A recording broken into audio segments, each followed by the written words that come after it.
Sebetulnya dari kecil ketika tumbuh dewasa dan dewasa itu tidak begitu banyak fase yang berubah dalam hidupnya. Sedangkan kalau perempuan itu banyak ya, ada mulai dari kehamilan, menyusui, kemudian nanti ada waktunya menopause ya.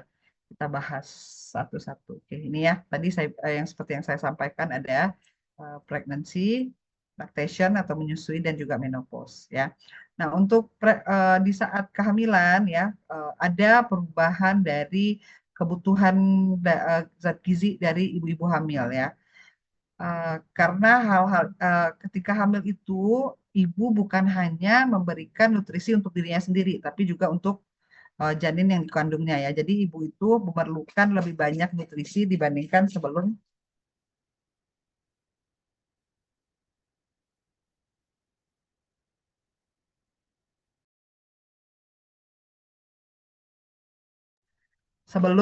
ketika belum hamil begitu ya. Jadi gizi yang dikonsumsi oleh ibu itu akan sangat berpengaruh terhadap perkembangan dan juga pertumbuhan dari janinnya. Nah, untuk kebutuhan kalori, kalori itu didapatkan dari apa saja, dari karbohidrat, protein, ataupun lemak ya. Jadi untuk kebutuhan kalori, untuk kebutuhan energinya sendiri, itu akan meningkat bagi ibu hamil ya. Jadi tidak sama dengan peningkatan, apa, kalori itu kan sesuai dengan kebutuhan energi sehari-hari ya. Jadi tidak akan sama dengan orang yang tidak hamil gitu, walaupun memiliki berat badan yang sama. Namun karena ada kebutuhan untuk janinnya juga, maka kebutuhan kalori pada ibu hamil itu akan lebih meningkat ya. Untuk mengakomodir pertumbuhan dari janin yang dikandungnya. Karena janin itu semakin lama semakin bertumbuh juga membutuhkan energi yang lebih banyak. Jadi biasanya dengan bertambahnya umur kehamilan itu akan ada yang lebih meningkat kebutuhan kalorinya. Kemudian kehamilan yang sehat itu adalah ketika si ibu ini memiliki berat badan yang baik ya, berat badan yang sesuai sebelum kehamilan, dan selama kehamilan dia juga meningkatkan berat badannya dengan jumlah yang sesuai gitu ya. Jadi sebelum hamil berat badan ideal, ketika hamil itu pasti ada kenaikan berat badan ya, karena janin juga bertumbuh semakin besar gitu ya. Jadi ada kenaikan berat badan, yang dimana kenaikan berat badan ketika hamil itu juga ada angkanya, juga ada nilai normalnya gitu ya. Jadi kenaikan berat badan itu tidak boleh berlebihan. Nah, itu kalau keduanya dinilai dari kebutuhan gizi ya, di kedua ini berjalan dengan baik, itu baru namanya kehamilan yang sehat, kehamilan yang baik gitu ya. Nah, kemudian dari mana untuk kalau misalnya melihat berat badan sebelum hamil, tentu melalui BMI ya, atau body mass index atau indeks massa tubuh. Saya rasa kalian sudah pada tahu bagaimana cara menghitung indeks massa tubuh. Udah belajar kan? Gimana? Indeks massa tubuh Dok, sudah tahu ya? punten. Dok, Nah, ini materinya udah dikasih deh, dok, semester 3 kemarin, dok. Maaf. masa? Iya, dok. Ada di reka Nah, PPT-nya di Askara. ya udah, ini berarti review aja ya. Saya juga ini double-double jadinya bingung juga kan, karena yang kemarin itu di tumbuh kembang harusnya entah berapa SKS. Kemudian makanya makanya tadi tadi saya juga kasih pendahuluan. Ini kayaknya ini yang mana nih yang belum atau udah? Oke, kalau gitu kalau kalian misalnya merasa ini udah, kemarin kalau nggak salah ini memang harusnya di tumbuh kembang semua. Bukan di tumbuh kembang, di kualitas hidup ya, di kualitas hidup semua. Tapi malah sebagiannya itu harus ke sini. Jadi yang belum yang mana? Kalau yang wanita sudah, terus apa lagi yang belum? Coba disebutin dulu Askia. Yang udah aja kemarin apa? Eh, yang udah tuh dari yang anak-anak udah, dok. Perempuan Nah, udah. terus Yang geometri juga udah, dok, yang lansia. Yang yang lansia makronutrien, udah. mikronutrien udah. Mm-mm. Berarti yang penyakit belum, yang apa periodontal, kemudian dental karies sudah belum? Belum ya? Kalau yang pencegahan periodontal karies yang oleh dokter yang lain, kayaknya udah ada juga, dok. Tapi yang Tapi dok, bukan, tapi gizi dari ilmu gizinya maksud saya. oh, dari ilmu gizinya belum, dok. Nah, coba Tahu yang saya, suka ini dok, ya. itu belum. Mm-mm. Nah, untung ya udah bagus kalau dikasih tahu. Saya ini dulu ya, stop share dulu ya. Karena saya bingung juga nih, ini harus sampai mana karena harusnya ini nggak masuk di sini. Harusnya itu masuk di yang lain gitu. Tapi ternyata tidak ada waktunya tidak cukup, akhirnya dipindah ke sini. Oke, ya udah kalau gitu. Udah pernah ya? Iya, dok. Kalau begitu yang ini berarti sabar sebentar ya. Saya udah cari tadi mana dia. Berarti kita fokus ke penyakit sekarang ya, penyakit periodontal, penyakit karies dan juga penyakit lainnya di rongga mulut ya. untuk pertemuan sekarang. Sama kalau nutritional assessment juga belum ya. Cara pengukuran ini apa mengakses ini juga belum sepertinya. Coba ya. Nanti kalau misalnya udah juga dikasih tahu saya ya. Coba deh atau saya buka dulu deh live Unpadnya bentar ya. Sampai kemana? Semana kemarin. Kalau misalnya kalian udah dapat dental karies dari yang lain, pasti ada dapat juga. Tapi mungkin dari point of view yang lain. Sekarang kita lebih fokus ke point of view-nya dari ilmu gizi. Gitu ya. Belum kan ini? Askia? Belum, Dok. Belum. Ya udah, terima kasih sudah diingatkan ya.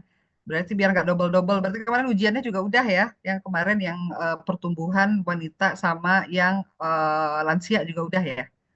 Iya, Dok, kita ujiannya udah semua, Dok, waktu itu, Udah Dok. semua. Ya, Ya. padahal kuliahnya, tahu nggak kuliah ya mas saya ya, cuma ini ya, apa asinkronus waktu itu ya, ada kuliah sedikit terus sisanya asinkronus ya. Seingat saya sih, Dok, kuliah langsung, Dok, lewat Zoom yang waktu yang perempuan wanita lansia itu, Dok.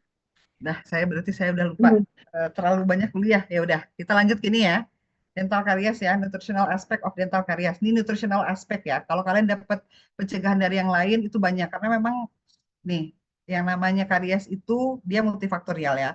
Saya rasa kalian udah tahu banyak faktor-faktor yang berinteraksi di sana, baik dari hostnya, dari agentnya, dari lingkungannya juga berpengaruh ya. Nah, salah satunya di sini apa yang sangat berpengaruh adalah nutrisi ya, makanan ya. Makanan apa yang menyebabkan karies? Karbohidrat ya.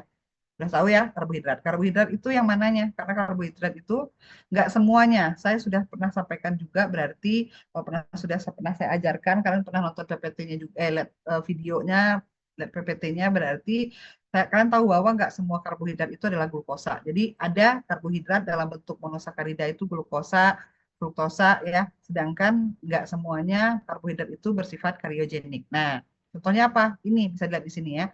Ada yang bersifat asidogenik, kariogenik, anti kariogenik dan kariostatik. Jadi macam-macam makanan itu. Kalaupun karbohidrat biasanya itu memang bersifat kariogenik tapi nggak semua levelnya sama ya. Saya bisa dilihat ya. Jadi kalian kalau ngasih tahu ke pasien makanan manis gitu ya atau makanan yang mengandung karbohidrat apakah semuanya tingkat kariogeniknya sama tidak ya.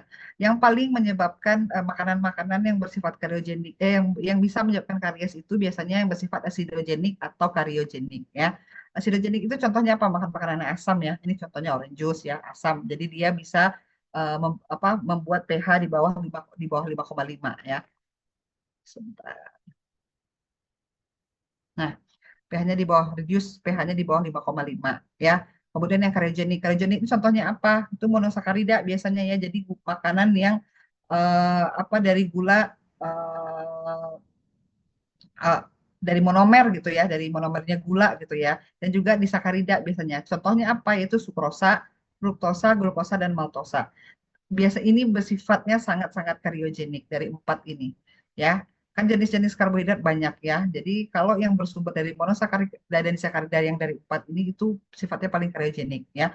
Karena mudah sekali tanpa apa dapat digunakan oleh bakteri di rongga mulut tanpa harus di breakdown terlebih dahulu gitu ya. Sedangkan kalau polisakarida ya makanan starchy food kayak nasi gitu ya, kentang, jagung gitu ya. Dia lebih less karyogenik dari monosakarida dan disakarida karena mereka harus dipecah dulu. Ketika dipecah dia tidak semuanya langsung berubah menjadi monosakarida. Polisakarida ini ketika dipecah oleh enzim amilase dia di saliva itu tidak terpecah semuanya, nanti akan dilanjutkan lagi di saluran pencernaan yang lain sehingga dia sifatnya tidak begitu karyogenik ya. Sedangkan kalau kalian makan yang mengandung glukosa langsung gitu atau sukrosa gitu atau sirup gitu ya, ada fruktosa gitu ya atau madu gitu itu lebih karyogenik sifatnya karena langsung bisa digunakan oleh bakteri. Karena dia monosakarida nggak perlu dipecah lagi ya. Kemudian yang anti karyogenik tidak menyebabkan reduction ya, tidak menyebabkan penurunan pH di bawah 5,5 itu contohnya apa?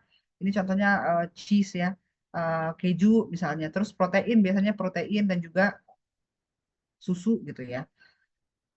Kemudian yang kariostatik dia tidak menyebabkan apa dia tidak anti karyogenik, tidak membalikkan pH rongga mulut gitu ya. Kan ini biasanya makanan-makanan yang basah ya. Nah, kalau misalnya kariostatik ini dia mempertahankan agar jadi misalnya kalian makan bareng makanan karbogenik misalnya kan seperti nasi gitu ya kan sifatnya dia karbohidrat walaupun tidak sekariogenik monosakarida tapi dia bisa menyebabkan karies gitu ya.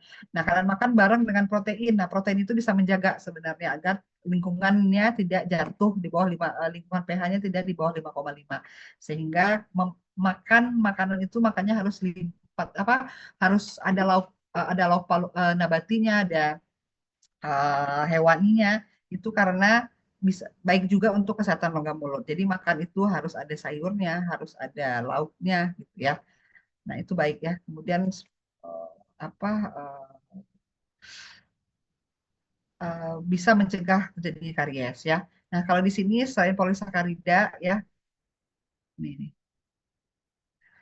Pokoknya simpel-simpel karbohidrat yang simpel, yang monosakarida, disakarida itu bisa menyebabkan karies. Kemudian yang proses starches ya, eh, dia polisakarida, tapi dia proses food, makanan yang sudah melalui proses proses yang banyak misalnya ya. Kemudian seperti eh, apa dikeringkan, kemudian pokoknya makanan proses proses yang sudah dibungkus misalnya ya, yang bisa dijual gitu ya, sudah dikeringkan, sudah diasinkan, itu akan lebih mudah difermentasi oleh bakteri dibandingkan yang tidak diproses tingkat promosesnya tinggi gitu ya. Contohnya kan kalau nasi kan cuma dimasak. Kalau misalnya makanan kemasan yang ada proses sudah dikasih dikasih bumbu-bumbu, kemudian dikeringkan, kemudian dikemas gitu ya, itu biasanya lebih mudah difermentasi oleh bakteri ya.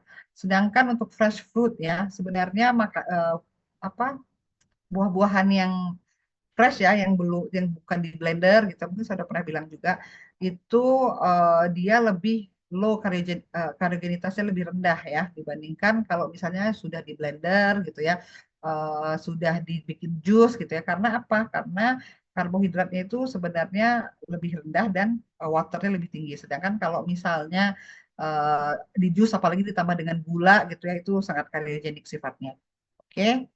Jadi nih, kalian kalau misalnya mau memberikan edukasi kepada pasien nih makanan yang menyebabkan karies atau tidak, ini contohnya. Dan makanan-makanan seperti ini yang kolestatik ini jika dikonsumsi dengan makanan yang ketogenik itu bisa membantu untuk mempertahankan pH biar tidak jatuh di bawah 5,5 gitu ya.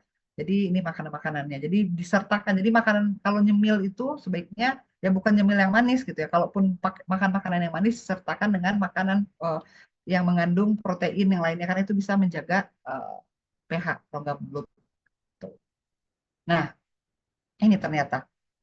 Nah, iya, saya lupa juga sugar alkohol ya, sugar alkohol, fosforus dan kalsium. Nah, makanan yang mengandung sugar alkohol. Jadi, kalaupun mau makan manis sekarang nggak mesti pakai gula yang dari glukosa, fruktosa, sukrosa ya. Ada namanya sugar alkohol, gula alkohol. Kan udah pernah saya kasih tahu, xilitol ya, sorbitol gitu ya, sudah banyak sekarang.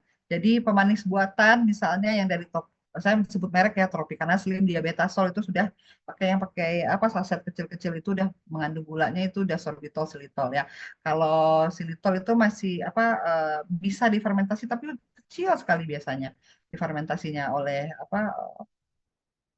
kalau xilitol itu non fermentable tidak bisa difermentasi, karena sorbitol masih ada sedikit bisa difermentasi oleh tapi sedikit sekali, jarang. Makanya kalau dan mereka tuh juga tidak memiliki non kalori ya, jadi zero kalori biasanya. Jadi baik untuk tubuh kesehatan tubuh untuk keseluruhan dan juga tidak menyebabkan karies. Nah, makanan yang antikogenik itu fosforus, kalsium ya. Kalian sudah tahu ya kalau kalsium, konsumsi kalsium bagus untuk kesehatan tulang dan juga gigi. Fosfor dan fosfor ini fungsinya juga selain kalsium kan yang kedua sebagai tulang kandungan tulang dan gigi itu kan adalah fosfor ya. Kandungan tertingginya kalsium, kandungan keduanya fosfor. Fosfor ini juga berpengaruh terhadap apa sama kalsium, mengatur pH rongga mulut ya, pH saliva. Jadi dengan konsumsi makanan yang tinggi fosfor dan kalsium itu mencegah terjadinya karies ya.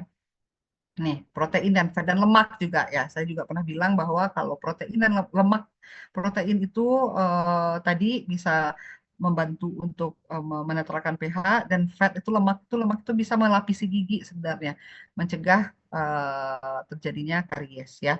Jadi ini makanannya. Oke. Kemudian faktor-faktor lain yang memengaruhi kariogenitas ya dari physical formnya ya, jadi bentuk makanannya. Jadi makanan itu nggak berbeda ya, makanan yang satu dengan yang lain itu berbeda tingkat kariogenitasnya karena kekerasannya misalnya atau kelengketannya misalnya.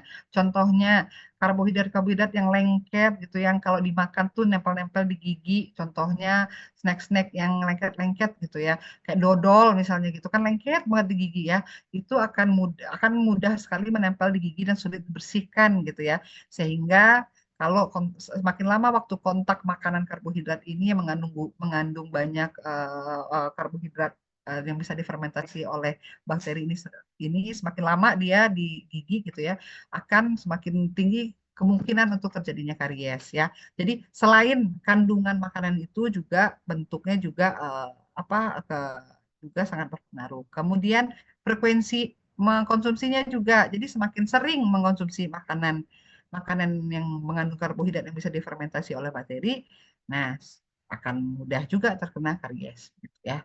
Tadi banyak halnya, bukan hanya kandungannya saja, frekuensi, kemudian physical formnya ya. Nah, ini sebenarnya saliva kita itu selalu bekerja ya. Jadi bukan berarti kalian misalnya nih makan makanan manis gitu ya, terus pH karena difermentasi oleh bakteri, kemudian bakteri menghasilkan asam langsung turun, kemudian turun aja terus segitu pH mulutnya. Enggak. Saliva itu bekerja selalu bolak-balik ya. Ketika turun, coba dikembalikan ke normal lagi. Nanti turun lagi karena makanan dikembalikan dengan apa ke normal lagi. Tapi ada waktunya. Nah, ini misalnya kalian makan ya, pH-nya normal awalnya begitu ya. Ini disebut dengan Stefan curve ya. Jadi kalian makan karbohidrat nih, kemudian turun pH-nya sampai bawah begitu ya, di bawah 5,5, di bawah 5 gitu ya. Nah, nanti safe yang pH itu kan di atas 5,5 ya. Kritis itu di 5,5, di atasnya baru safe gitu ya. Nah, eh, akan terjadi sampai dikatakan itu bahwa sampai minus 40 itu barulah nanti naik ke atas 5,5 pH-nya ya. Jadi ketika kalian makan makanan asam itu untuk dikembalikan kembali di atas pH kritis itu akan memerlukan waktu sampai 40 menit, hampir 40 menit gitu ya, sampai benar-benar ini. Jadi apa harus betul-betul diperhatikan eh, apa sampai 40 menit itu, di bawah 40 menit itu kita akan kondisi mulut akan sangat asam gitu ya. Nah, jadi untuk interval mengkonsumsi makanan manis itu juga harus diperhatikan. Kalau misalnya habis makan nih, kemudian sebenarnya nggak nyampe 40 ya ini ya, lebih kurang sepertinya tergantung kemampuan rongga mulutnya ya. Tapi yang dianggap adalah 40 menit gitu ya. Jadi kalau misalnya frekuensinya sering gitu ya mengkonsumsi misalnya setiap 10 menit makan nyemil lagi gitu, atau lebih mudah misalnya minum soda gitu ya, atau minum minuman yang manis gitu ya, itu kan setiap 5 menit gitu ya minum lagi, setiap 5 menit itu berarti turun lagi dia, jadi mau dinaikin turun lagi karena kena manis lagi, nanti turun lagi gitu ya. Nah, ini contohnya ya, ini misalnya 10 menit interval gitu ya. Dia drink 5 sips, 12 minutes of acid exposure. Jadi lagi-lagi kena lagi. Jadi dia mau turun, dia mau naik nanti turun lagi, asam lagi, nanti turun lagi asam lagi. Jadi sebaiknya untuk interval meminum mengonsumsi makanan manis itu diperhatikan karena nih butuh waktu sebenarnya saliva itu untuk kembali seperti normal ya, untuk terjadi remineralisasi ya. Jadi bukan berarti apa ketika kalian makan manis akan selamanya pH-nya akan segitu, enggak, pH itu akan dicoba untuk dikembalikan ke normal oleh saliva ya, pohara mulut, tapi akan sulit untuk kembali jika interval waktunya terlalu dekat gitu ya. Nah, kemudian nah, timing and sequence in meal. Nah, ini yang saya bilang tadi ya, bahwa makanan karyogenik itu akan lebih tidak berisiko menyebabkan karies jika diikuti oleh makanan non karyogenik atau karyestetik. Jadi, seperti yang saya bilang tadi, makanya kita makan nasi itu ada proteinnya, ada lemaknya, ada sayurnya gitu ya, agar mengurangi risiko karyogenik dari makanan karbohidrat. Jadi kalau kalian nyemil juga gitu, pakai susu gitu ya, susu tapi ada gulanya. Kalau bisa susu yang nggak tidak mengandung gula gitu ya. Jadi yang tinggi kalsium gitu ya. Jadi akan mencegah untuk terjadi karies. Nah, ini udah assignment aja nih, udah selesai. Ini nanti ya, kalau misalnya saya kayaknya belum ada live Unpadnya deh. Ini kalian bisa kebayang aja dulu. Kalian bisa mengecek intake karbohidrat kalian sehari, kira-kira setiap kali exposure-nya itu berapa lama gitu ya. Ini contohnya nih. Contohnya di sini misalnya makan banana sama coffee with sugar ya. Ketogenic nggak? Ketogenic ya, karena ada sugars, banana juga fruit sebenarnya, tapi ada coffee with sugarsnya yang sebenarnya sangat-sangat ketogenic ya. Untuk karbohidrat, same time gitu ya, banananya lebih retentif sebenarnya. Kemudian untuk exposure to enamelnya berapa lama makannya gitu ya, selama 40 menit gitu ya. Kemudian, nah pizza and regular soda consume together gitu ya. Kenapa dia tidak, bilangnya nggak ketogenic karena protein, ada fat sama protein di pizza gitu ya. Jadi exposure-nya 0, 0, 0 ya.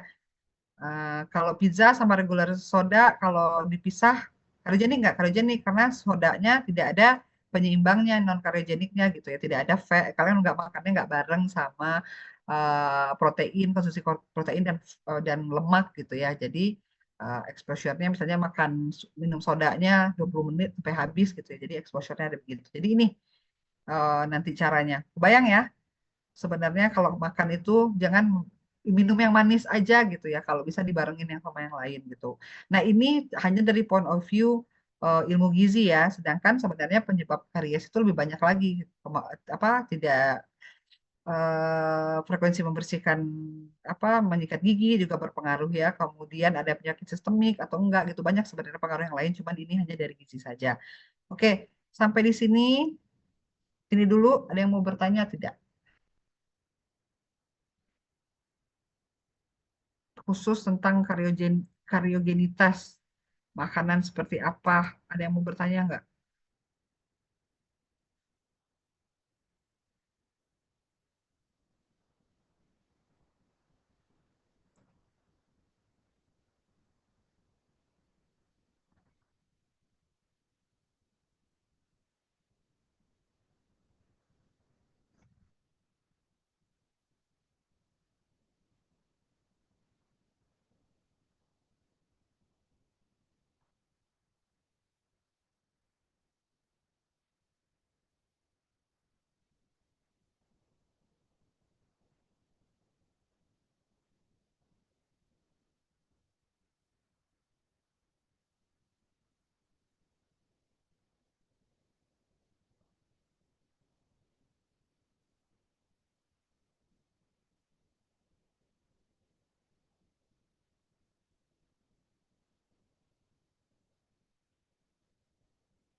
Dok, mohon izin Hmm?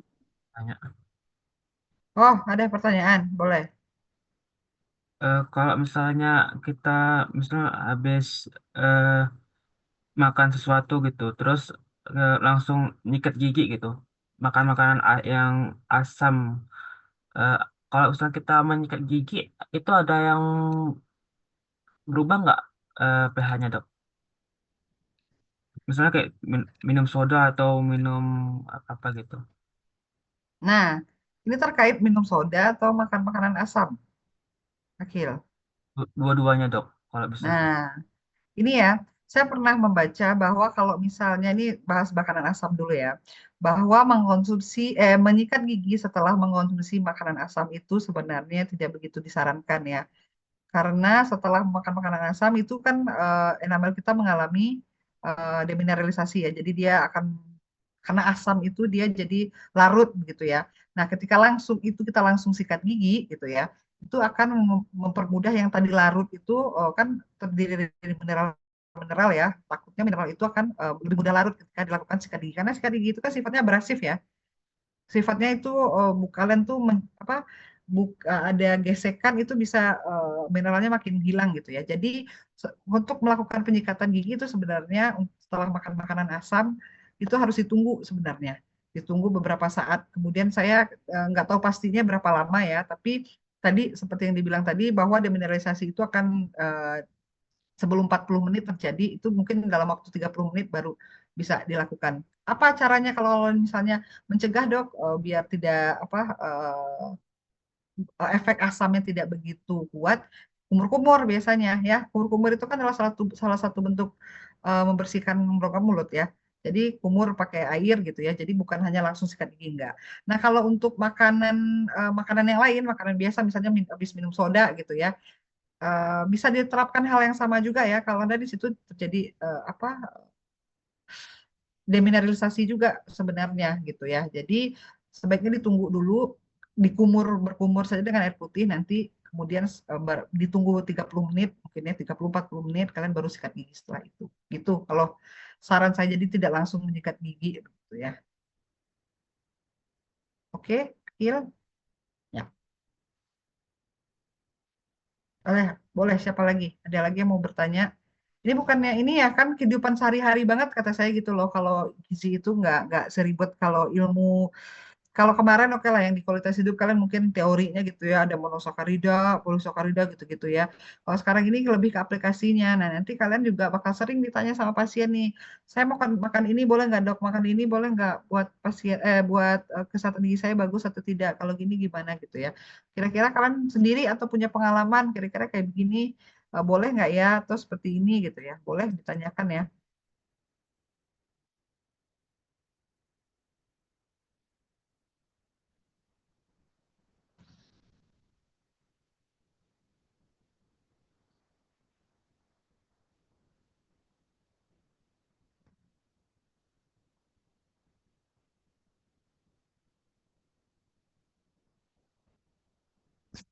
Masih ada?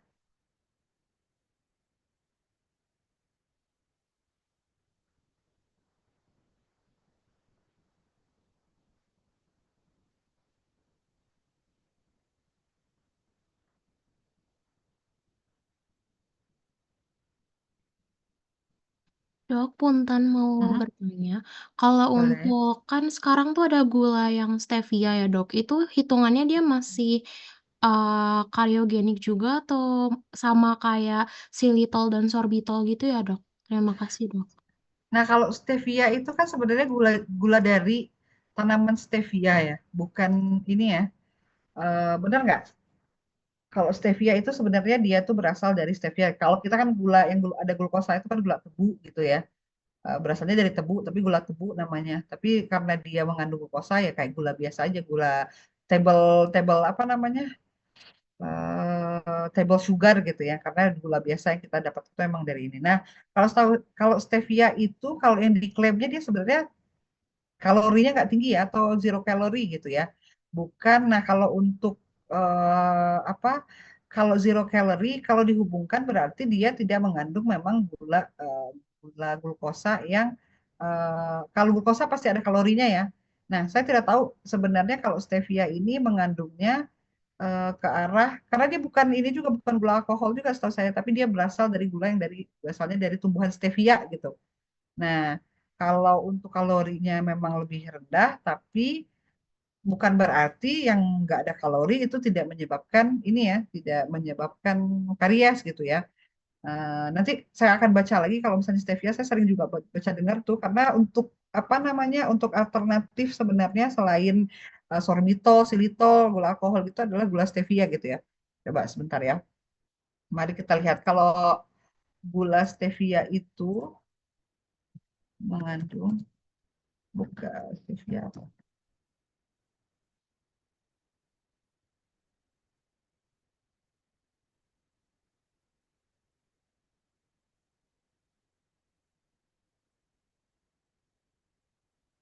Ya bukan ya, gula stevia itu memang hanya dari daun stevia, tapi dia bukan gula alkohol, tapi bukan termasuk ini ya.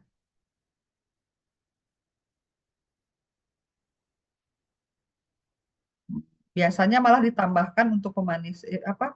malah ditambahkan gula alkohol sebenarnya eh, untuk pemanisnya karena untuk mendukung sifatnya yang non zero calories itu ya gula alkohol. Oke.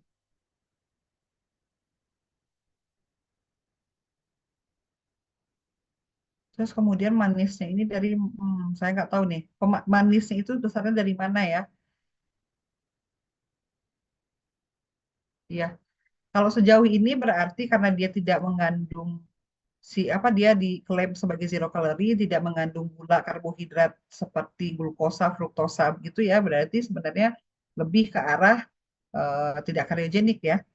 Sama ya, tapi mungkin harus diteliti lagi tuh, karena ada juga beberapa memang manisnya itu memang asalnya dari kalau yang asalnya ditambah dengan xilitol, berarti ya baik juga untuk kesehatan gigi dan mulut gitu. Sedangkan nggak mungkin ditambah dengan glukosa sih, karena kalau pakai glukosa pasti nggak bisa diklaim sebagai zero calorie. Saya harus baca dulu tuh manisnya itu dari mana sebenarnya kalau gula stevia ya. Tapi kalau yang jelas dia kalau zero calorie berarti dia bukan dari karbohidrat dari glukosa, fruktosa seperti itu. Ya. Jadi sementara hipotesisnya adalah akan baik juga karena dia tidak mengandung gula monosakarida dan disakarida. Itu ya. Siapa tadi yang nanya itu? Punten dok, Dini dok. Oh, Dini ya. Mungkin begitu ya sementara ya, Dini ya. Iya dok. Nanti pertemuan selanjutnya saya ini lagi, mungkin dijelaskan lagi ya. Izin dok, berarti tapi untuk gula itu tetap harus dikontrol ya dok, berarti konsumsinya ya, walaupun kita pakai sugar alkohol juga ya dok. Nah, kalau sugar alkohol itu kan sebenarnya nih, sugar alkohol itu kan dia tidak mudah difermentasi ya oleh bakteri gitu ya. Jadi kalaupun dia zero calories, sebenarnya dia nggak kalau efek lainnya kan pernah saya jelasin kalau nggak salah dia itu efeknya ke pencernaan, dia sifatnya laksatif. Jadi bikin diare. Jadi efeknya itu bukan ke kenaikan berat badan. Perlu dikontrol tentu karena sifatnya itu dia adalah laksatif. Jadi bisa bikin diare nanti kalau misalnya gangguan pencernaan kalau terlalu banyak konsumsinya. Apalagi sama orang yang belum terbiasa. Gitu. Jadi bukan ke arah karies atau ke arah perkenaikan berat badan gitu ya. Mungkin ke arah sana tetap harus dikontrol betul. Oke? Terima kasih dok Ya. Anggun. Ya. Apalagi ada lagi. Boleh. Nanti kalau misalnya saya selalu bilang kalau misalnya saya nggak tahu jawabannya, nanti kita bahas lagi. Akan saya cari tahu gitu ya. Akan saya jawab semampunya. Oke? Masih ada nih. Soalnya kita masih ada lanjutan lagi juga. Masih ada pertanyaan. Agar minggu depan kita fokus aja ke assessment ya. Nutritional assessment, jadi pengukuran gizi itu karena ke anak sama dewasa kan kita udah tahu kalau dewasa pakainya body mass index gitu ya atau indeks massa tubuh gitu. Nanti kalau anak-anak gimana gitu ya. Terus kalau mau mencari tahu tadi sudah ada contohnya satu ya cara assessment karbohidrat seperti apa. Tapi kalau ingin mengakses semua gizi itu seperti apa gitu. Biasanya berguna sekali untuk penelitian kalian di skripsi nanti gitu. Jadi fokusnya ke sana untuk minggu depan. Nah, yang sekarang kita bahas penyakit. Udah, masih ada. Kalau masih ada boleh juga nanti ya setelah ini di apa? Setelah yang kedua ini. Bentar.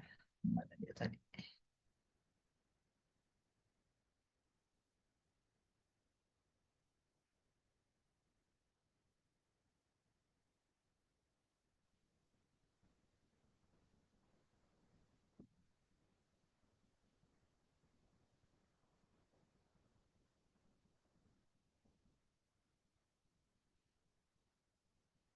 Ya, kita lanjut ke penyakit yang paling biasa juga terjadi yaitu periodontal disease ya dan alteration in oral cavity. Alteration ini maksudnya perubahan-perubahan di rongga mulut yang mungkin sering terjadi gitu ya.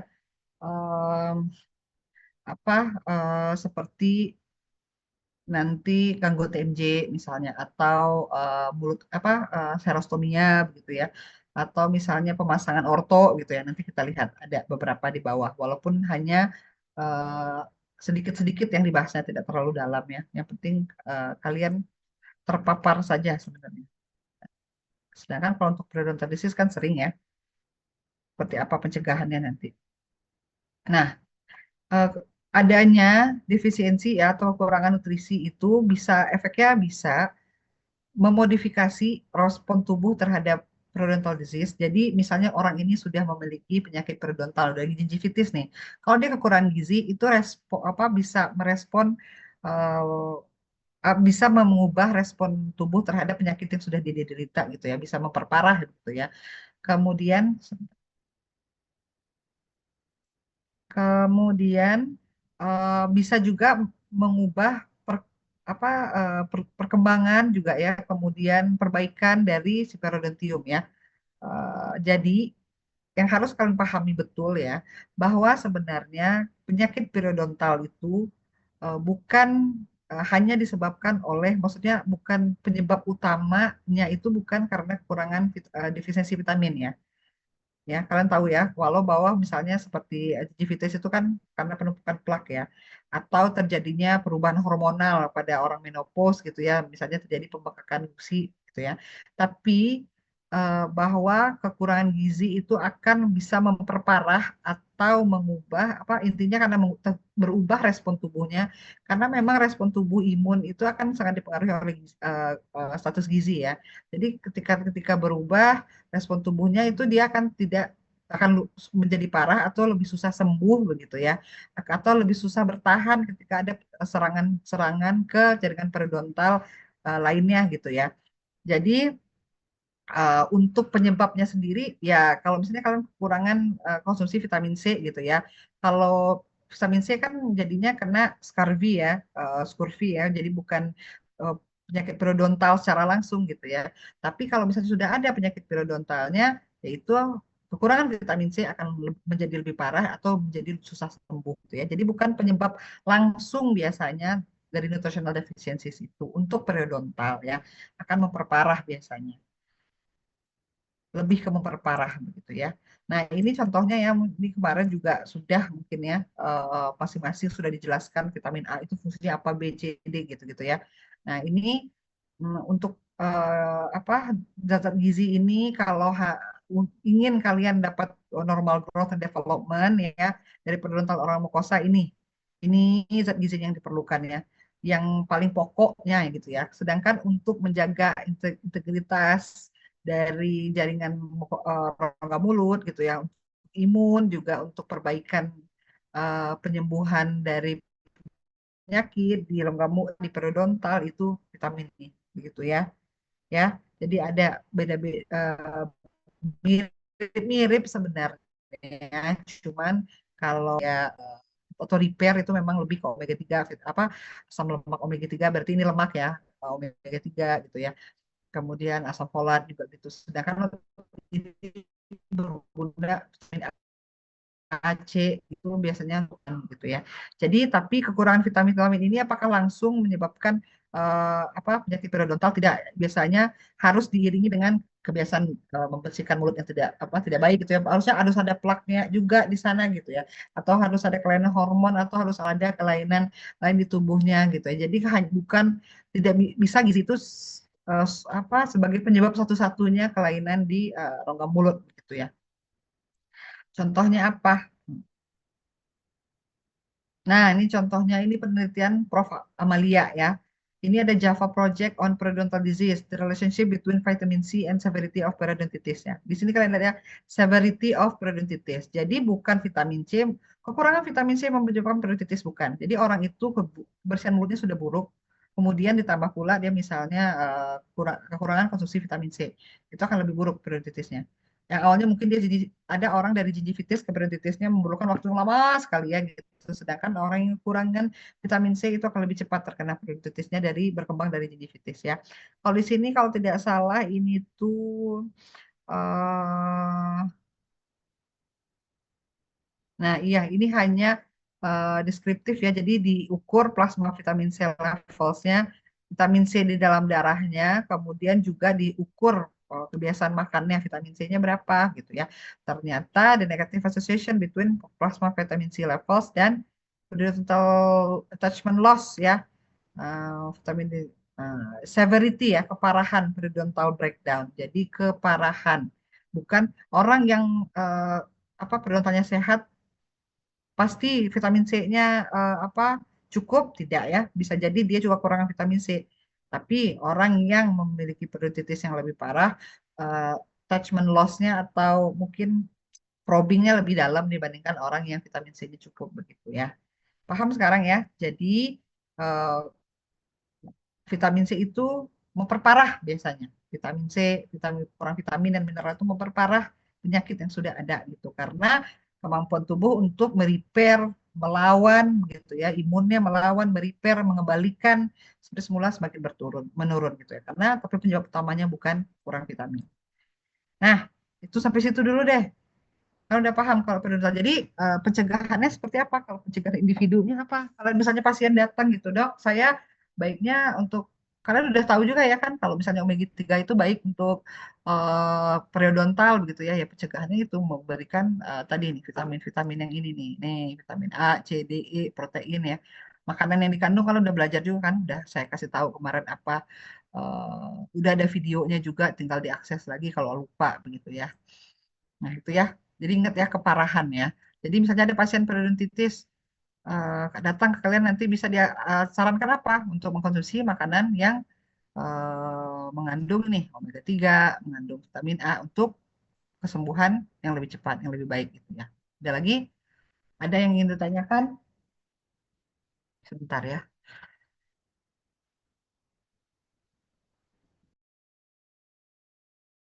Kalau tidak ada kita lanjutkan ya ke bagian kedua ortodontic treatment ya. Nah, ini ada juga hubungannya nih sama gizi-gizi sama makanan ya sebenarnya. Bahwa kalau kalian nih yang sudah pakai perawatan ortodontik di sini, pasti akan merasa bahwa ketika pakai orto itu makanan belum mudah nyangkut ya kan, karena ada bracketnya. Kemudian bisa juga merasakan sakit ya karena bracket misalnya karena ketika giginya ditarik begitu ya, atau misalnya ketika hal-hal lain yang di luar kendali, misalnya ada bracket yang copot gitu atau kawatnya keluar dari bracketnya gitu ya, itu akan menyebabkan rasa sakit dan juga ketidaknyamanan. Nah, ketika ada makanan yang menempel lebih mudah itu tentu lebih mudah juga karena ada plak ya, retensi makanan itu akan mudah terkena karies dan juga penyakit periodontal ya.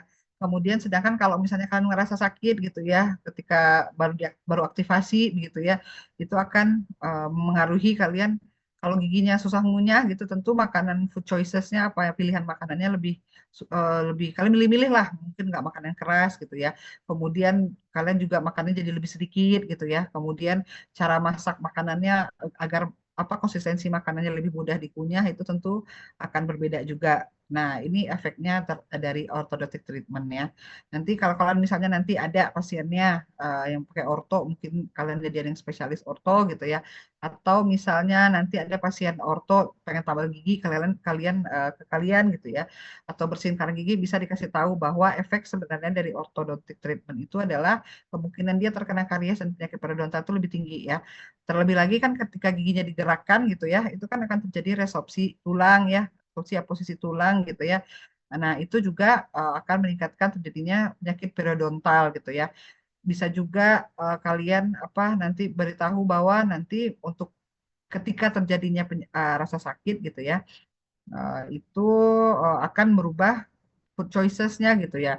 Saya dulu juga ketika perawatan orto itu pas awal aktivasi itu pasti susah banget makannya sampai kadang malas makan gitu ya. Nah, itu harus juga bisa kalian edukasi ke pasien nanti bahwa ini akan menyebabkan perubahan pola makan. Nah, kemudian bagaimana cara apa yang harus dilakukan, apa yang harus diberitahu lagi selain itu kepada pasien itu mereka harus maintain proper oral hygiene ya. Jadi tetap ya harus menggunakan bisa menggunakan uh, berbagai sikat yang sudah disediakan untuk orto ya gitu, sikat interdentalnya macam-macam gitu ya. Itu harus digunakan karena retensi makanan sangat mudah ya di sini. Nah, ini cuma segini doang ya. Ini ya. Jadi harus edukasinya tentang apa efeknya dan juga edukasi untuk memaintain oral hygiene ya. Kemudian serostomia. Nah, kalau serostomia ini biasanya pasien apa yang terjadi nih? Biasanya pada orang tua ya. Orang tua gitu ya. Serostomia kan udah tahu kan? Udah tahu kan semuanya serostomia artinya apa? ya. Jadi pada orang tua biasanya ya, atau yang mengkonsumsi obat-obatan, misalnya obat-obatan hipertensi, misalnya yang sifatnya diuretik ya, yang sifatnya itu meningkatkan apa ekskresi, misalnya ya, meningkatkan ekskresi tubuh gitu ya, itu akan menyebabkan penurunan jumlah saliva biasanya. Akan ada efeknya.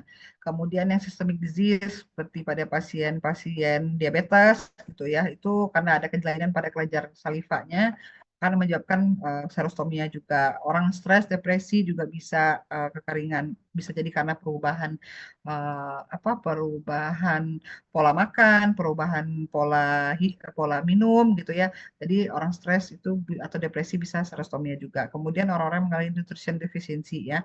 Orang-orang yang mengalami defisiensi seperti underweight begitu ya, itu bisa mengalami serostomia juga. Nah, kemudian efeknya apa serostomia ini ya?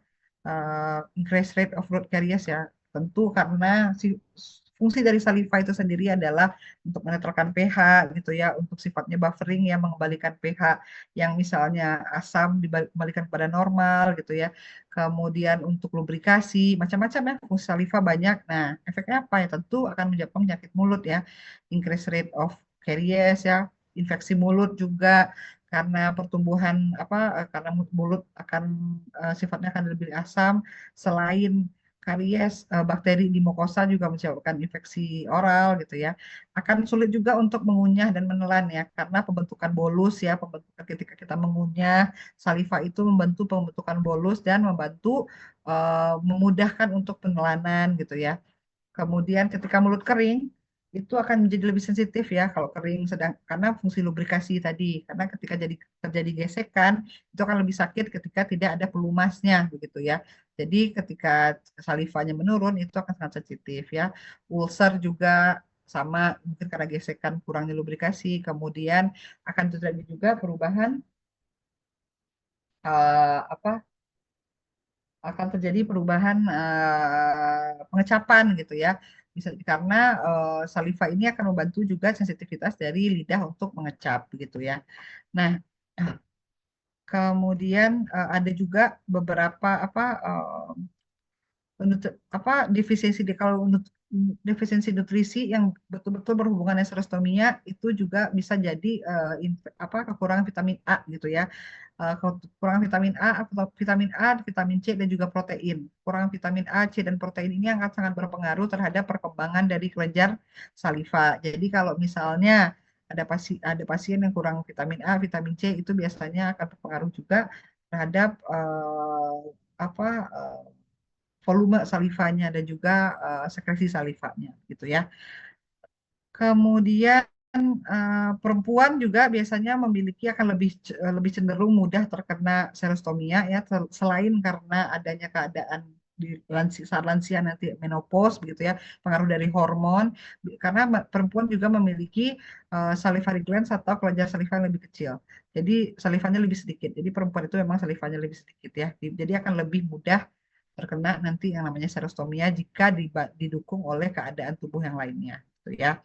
Nah, kemudian kalau misalnya ada pasien nih datang ke kalian gitu ya, apa mengalami serostomia gitu, apa yang bisa diberitahukan dari point of view-nya secara nutrisinya agar tidak terjadi karies ataupun tidak terjadi tadi efek-efek yang penyakit yang bisa disebabkan oleh serostomia gitu ya. Bisa dia agar mulutnya tidak menjadi lebih kering gitu ya, bisa menggunakan unflavored or mildly flavored oral hygiene products ya. Jadi yang tidak berasa begitu ya, oral apa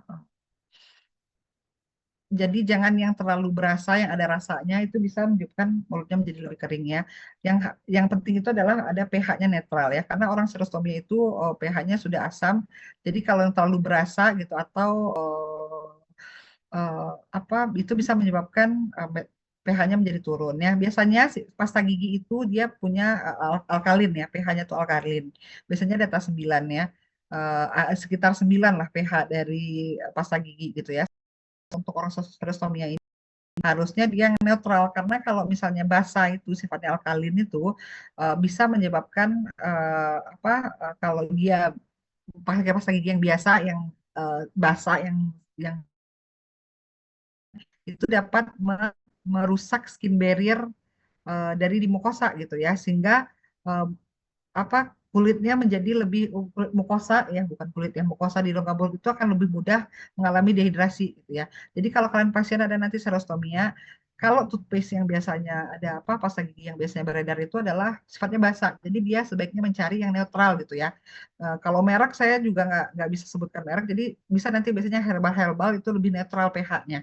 pH pasta giginya. Jadi pasien yang serostomia itu disarankan pakai pasta giginya yang netral pH-nya gitu. Jangan yang di pasaran. Kalau di pasaran itu biasanya basah dia karena memang sifatnya agar mengembalikan keasaman mulut biar lebih basah jadi apa mencegah karies begitu ya.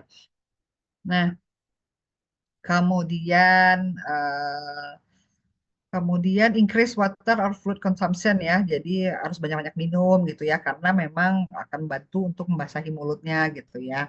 Kemudian consume fluid with meals between meals gitu ya. Jadi ketika makan setiap makan antara makan siang sama makan malam itu atau ketika sore hari atau pagi hari kapanpun gitu ya, antara meals intinya itu harus konsumsi fluid gitu ya. Kemudian dia sarankan juga harus bawa air terus gitu ya. Kemudian menghindari bisa disarankan untuk makan makanan yang citrus foods ya. Jadi yang sedikit asam gitu ya. Jadi malah mereka ini biasanya kalau yang basah itu akan menyebabkan kering gitu ya. Kalau asam itu akan meningkatkan salivary flow gitu. Jadi mereka disarankan untuk buah-buahan ya biasanya. Yang asam itu buah-buahan, bukan jus asam ya. Tapi minuman-minuman apa yang biasanya jus aja dari yang agak asam itu untuk meningkatkan salivary flow-nya gitu ya. Kemudian makanannya itu ya, karena dia berisiko sekali karies, jadi pakainya harus non-nutritive sweetener ya, atau makanan dengan pemanis buatan ya. Itu beda ya sama sugar alkohol ya. Kalau pemanis buatan apa contohnya? Pemanis buatan ada kalorinya nggak? Kalau tadi yang nanya stevia mungkin jatuhnya ke pemanis buatan ya. Nah, kalau pemanis buatan contohnya apa?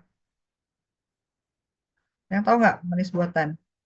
Bukan gula alkohol ya. Pemanis buatan apa contohnya? Aspartam ya.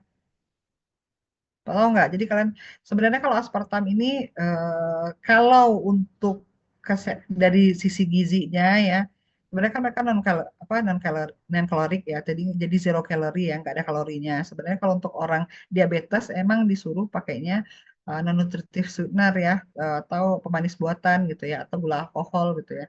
Sedangkan tapi masih ada perdebatan tentang efek ininya ya, aspartam itu. Efek terhadap apa oksidatifnya di dalam tubuh begitu ya. Jadi, nah sebenarnya makanya lebih disarankan sekarang itu ke sugar alkohol gitu ya, bukan pemanis buatan. Tapi kalau dari sisi gizinya mas sebenarnya karena mereka non kalorik gitu ya, dan juga tidak menyebabkan karies, sebenarnya disarankan aja untuk pemanis buatan. Tapi biasanya mengandung pemanis buatan itu kan minuman kemasan gitu ya.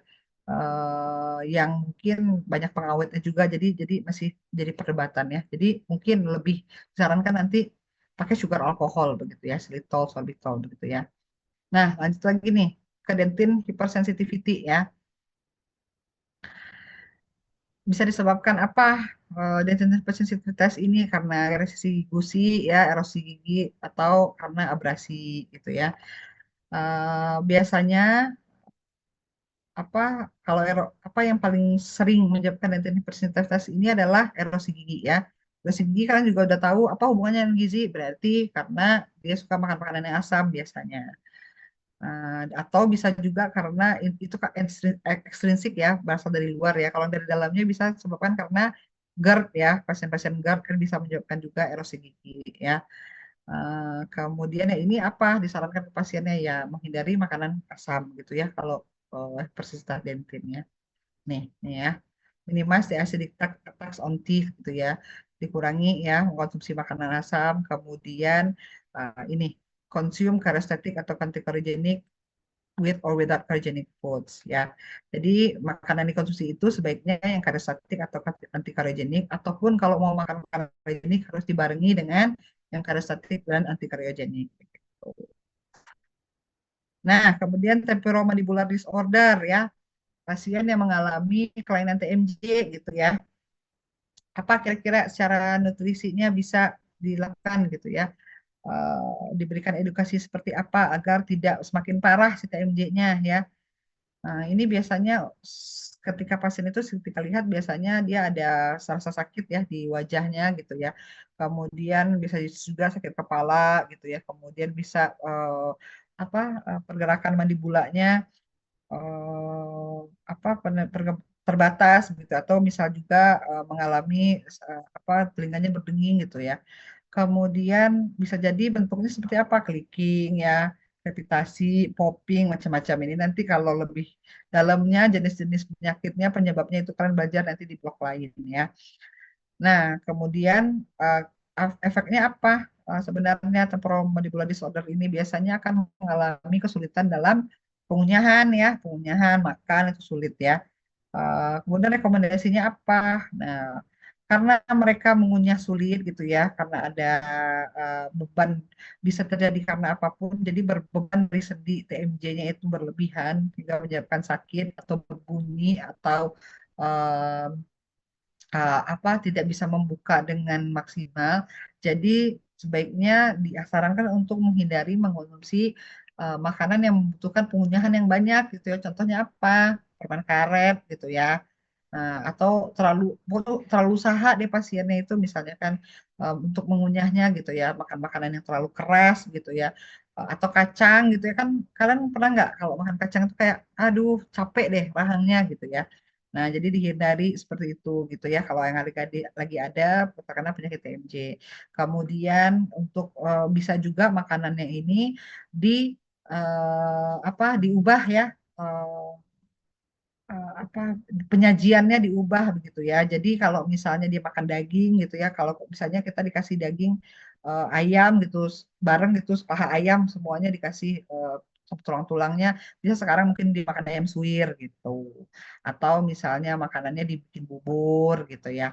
Bisa itu kalau memang betul-betul sakit gitu. Atau jadi penyajiannya diubah begitu ya, tanpa mengurangi dia harus mengkonsumsi makanan secara lengkap gitu. Jadi tetap harus lengkap tapi penyajiannya aja dirubah kalau makanannya memang keras gitu ya. Nah, udah itu penyakitnya paling yang berhubungan dengan nutrisi yang dengan apa, dia ibu gizi ya. Nah, ini apa nih?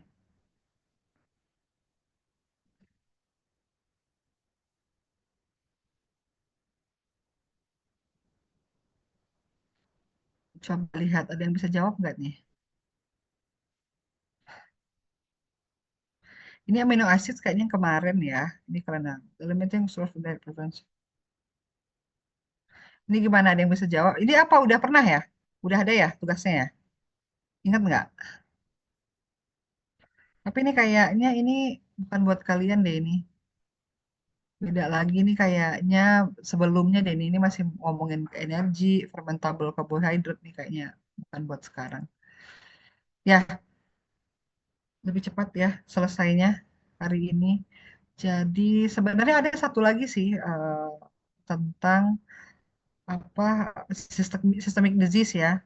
Hubungan antara systemic disease dengan kesehatan rongga mulut ya.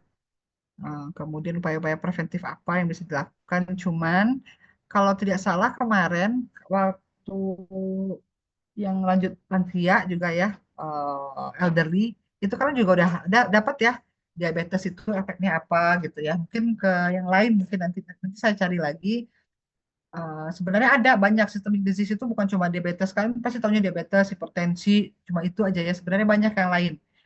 Kardiovaskular yang lain juga banyak. Kemudian penyakit-penyakit bukan hanya, tapi yang paling dekat selama ini di kita kan memang cuma paling sering dibahas itu adalah uh, diabetes gitu ya, kemudian hipertensi gitu ya. Sebenarnya banyak yang lain, ada anemia gitu ya, kemudian penyakit darah yang lainnya, neutropenia misalnya, kemudian em, apa ginjal juga udah sering ya sebenarnya, kemudian apalagi kelainan tulang, misalnya, kemudian epilepsi, penyakit Parkinson, hipo atau tiroidism gitu ya, masih banyak sebenarnya penyakit-penyakit lain. Nanti saya coba susun dulu ya, eh, dari sisi nutrisinya dan rongga mulutnya apa yang harus diperhatikan gitu ya. Hmm, Akan dibahas lagi ya. Oh,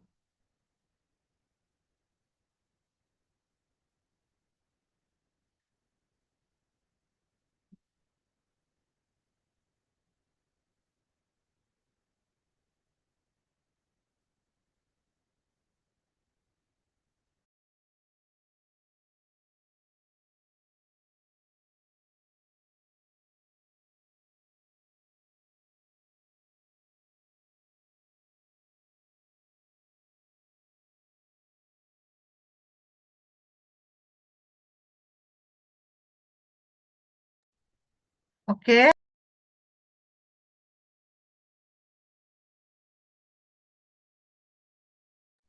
oke. Mungkin sejauh ini itu dulu ya. Minggu depan mungkin kita bahas sedikit tentang systemic disease sama pengukuran ya. Untuk pengukuran status gizi ya. Sama nutritional assessment. Untuk yang ini ada yang mau bertanya dulu nggak? Kira-kira. Saya belum bikin absen. Udah ada belum absennya? Belum ya? Ya, saya buat dulu ya. Bentar ya.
Ya, absennya sudah saya buat ya. Ada 2 kali. Kalian absennya 2 kali karena 2 jam ya hari ini. Jadwalnya 2 jam. Kira-kira ada lagi yang mau bertanya? Boleh bertanya apa saja, boleh. Silahkan.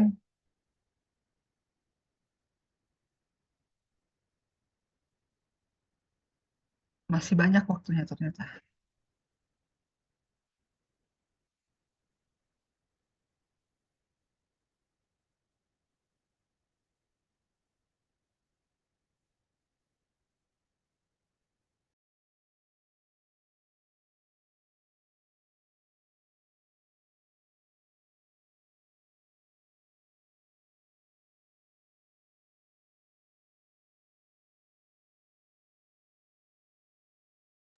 Tidak ada pertanyaan? Aman berarti ya? Bentar.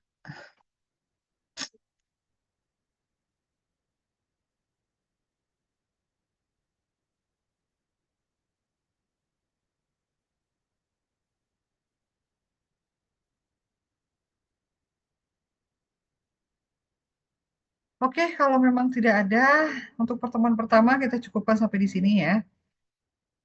Ada kuliah lagi setelah ini?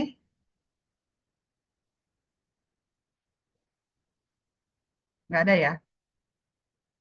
Oke, kalau begitu jangan lupa mengisi absen. Saya cukupkan sampai di sini. Terima kasih semuanya. Assalamualaikum warahmatullahi wabarakatuh.